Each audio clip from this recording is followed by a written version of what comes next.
This channel is for educational purposes only. Please do your own due diligence before making any investment decisions. Hi, this is Joe Rabil. So I am doing something a little bit different today. Typically on Friday morning, I give a stock market update through the spider and multiple time frames.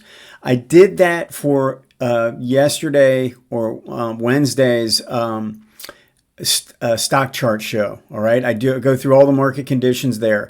I'm also sending an update to any of my monthly subscribers Friday afternoon, so they kind of have a weekend update on that, as well as a few other things. So if you're a subscriber to my YouTube channel and you want to get those updates, I would just watch my stock charts show. I've decided to do more what I would call education on Fridays. I got a lot of requests for all these different types of things. So what I'm doing today is I'm going to show two examples of trading, actually intraday trades that, again, can be applied to any time frame that you want. You can use this for longer term trading, but I want you to understand how we use the two time frames together. You should be able to take any two time frames, put them side by side, and be able to make money off them. All right, I'm going to show you how to go about that using the spider today. All right, let's go ahead and get going with that. Now, if you want to learn more about some of the techniques, I would suggest you can go and click the link in the description, and you can find out more information about my book. Also, if this type of content you do enjoy, please hit the like button and also subscribe. I have the spider chart up. All right, on the right, I have a 10-minute chart. And on the left, I've got a 2-minute chart. Okay. Now, I wanted to go back and look at this, what happened as the market opened up on Wednesday. We had this move, this power move to the downside on the 10-minute chart. Let's just zoom out on this. You can see violent move to the downside, had a little hesitation. That actually did provide a nice little trade there to end the day. But we had this little zigzag pattern. So this is something I really want you to be on the lookout for. You have to be able to see these things. If you take my courses, I give you homework so you can find them, get much better at seeing them. All right, but what this was, as it ended the day, we had this zigzag as well, but it was a reverse divergence. This actually made a lower high. So this was making a lower high as we closed. That was the closing bar. This green bar was the closing bar. And then this was actually making a higher high. All right, so we had reverse divergence into the close. All right, now I'm a big believer that you should be able to take two charts side by side and just make money off of them. Just have them like this. Don't look at anything else. And if you're going to play that way, then you're playing for shorter targets. You're not being a pig. You're not trying to play for bigger moves. The only reason why you'd want to look at maybe a 60-minute chart is for targets. Like, okay, where's the next resistance area? Do I have a window open from here to here where I could play a little bit more aggressively, something like that?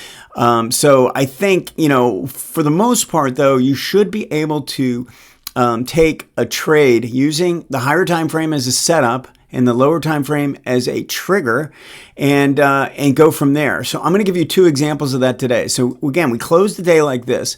Now, if we open the day like this did, which was let's zoom in on this so you can really see. You open up and then you push a little bit higher and then you start driving to the downside.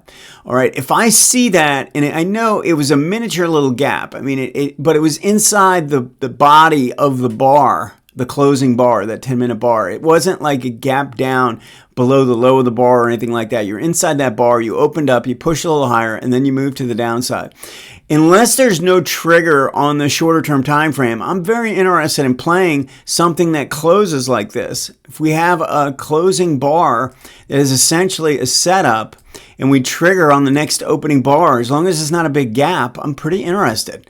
All right, so I think this is something you want to be on the lookout for in any of the instruments that you're interested in trading. See if they close. Go through any of the time frames you look at, whether it's a 30-minute, could be a 60-minute, could be on the 10, could be a 5-minute chart maybe, but most of the time I would say a 10-minute, 15-minute, 30-minute, or an hourly, right? We want those to be closing in a way that say, wow, this is actually a trigger. And I would just come in the next morning and see if it was going to gap or not. And if you notice what took place here, we had the little ABC pattern on the 2-minute chart, and we formed a little double top formation. All right, we got no strength in the buyers. We had strength in the sellers here, but no strength in the buyers. I personally think this red bar coming back down through here, or you could have waited for, so you had the little rally bar, and then when it started to pivot again and turn back to the downside, you could have done it there.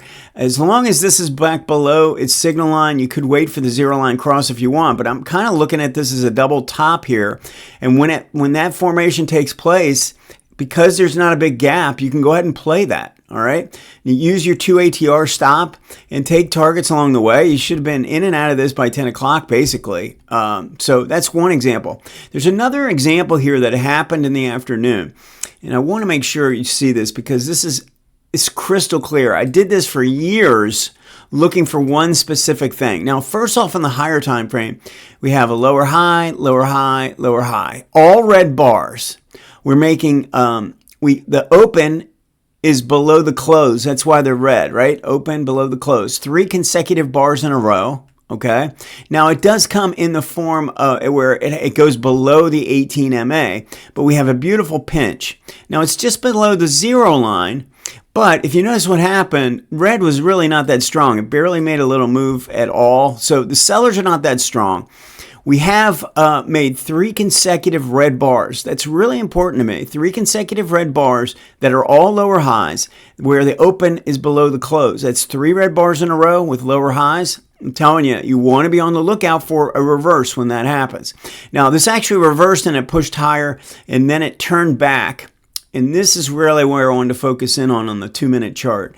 This pullback right here, all right to the 18 MA, on the 2-minute chart was right here. That's the red bar right there. It was right at the 18 on the 10-minute. So now we have the 18 at the 10-minute where we're pulling back to it, and we're pulling back to the 18 on the 2-minute. Look at what this did. Lower high, red bar. Lower high, red bar. Lower high, red bar. Lower high, red bar, and a doji where not quite a doji, but it basically opened and closed in the same area where there was no conviction, right? Certainly an indecision bar right at the low, right at this 18. We have a pinch play here, okay? And I've got the 2 time frame pinch essentially because this was a pinch. And now we made a move up and came back to the 18. And I really like this location because it's above the 18 MA. This is also above the 18 MA. And then we take the trigger as it comes up through here. Now, what I've been telling subscribers, one of the things you can do, especially when you get in these really, really small time frames, is don't just take it the moment it comes up through the bar. All right, you can kind of whittle away at some small losses, stupid losses, where there's just a lot of volatility by making it close above the low bar. All right, make a pivot there.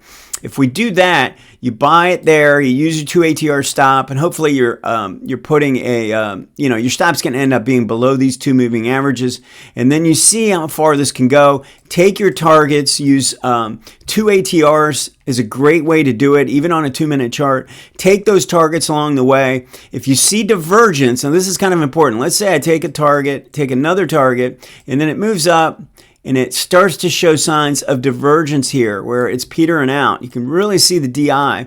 We can use DI in this way when DI does not confirm like it did here. So we make a high. Let me just show you this. So at this point, DI is making a lower high while price is making a higher high. I'm going to put a stop right underneath that bar, maybe use a 2-bar low, and just make sure that if it turns down, I'm out. And I'm going to be out prior to this. I'm not going to get the peak, but I'm going to get the lion's share of the move. I don't tighten the stop like that until I see the divergence in green DI. When I do, I put it right up underneath the 2-bar low and then wait to get stopped out. And that's what happened here. So really good strategies.